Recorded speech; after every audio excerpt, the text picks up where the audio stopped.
আপনি যখন কবরে চলে যাবেন, সকাল এবং সন্ধ্যায় একটি জিনিস আপনাকে প্রতিদিন দেখানো হবে। সকালবেলায় এবং সন্ধ্যায় আপনাকে দেখানো হবে, আমাকে দেখানো হবে।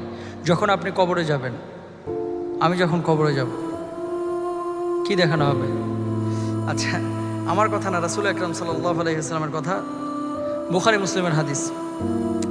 ইমাম বুখারী রহমতুল্লাহ আলাইহি এবং ইমাম মুসলিম রাহিমাহুল্লাহ হযরত আব্দুল্লাহ ইবনে ওমর রাদিয়াল্লাহু তাআলা আনহু থেকে বর্ণনা করেছেন। তিনি বলেন, রাসূল আকরাম সাল্লাল্লাহু আলাইহি ওয়াসাল্লাম ইরশাদ করেছেন, কি ইন্না আহাদাকুম ইযা মাতা উরিদা আলাইহি মাকআদাহু বিল গাদাতি ওয়াল আশি ইন কানা মিন আহলিল জান্নাহ ফামিন আহলিল জান্নাতি ওয়া ইন কানা মিন আহলিন নার ফামিন আহলিন নার ফায়ুকালু হাযা মাকআদুকা হাত্তা ইয়াবআসাকাল্লাহ ইয়াউমাল কিয়ামাহ।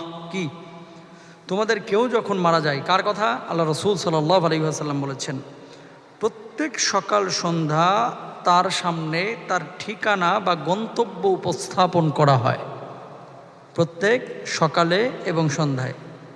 এখন আপনি যদি কবরে ১,৫০০ বছর শুয়ে থাকেন, আপনি যদি কবরে ১.৫ কোটি বছর শুয়ে থাকেন, মানে কিয়ামত হতে এখনো ১.৫ কোটি বছর বাকি, এরকম যদি হয়ে থাকে, তাহলে আপনাকে ওই কবরের মধ্যে এই প্রতিদিন সকালে এবং সন্ধ্যায়, এটা কিন্তু সহিহ হাদিস, বুখারী মুসলিমের হাদিস, আপনাকে আপনার গন্তব্যটা উপস্থাপন করা হবে।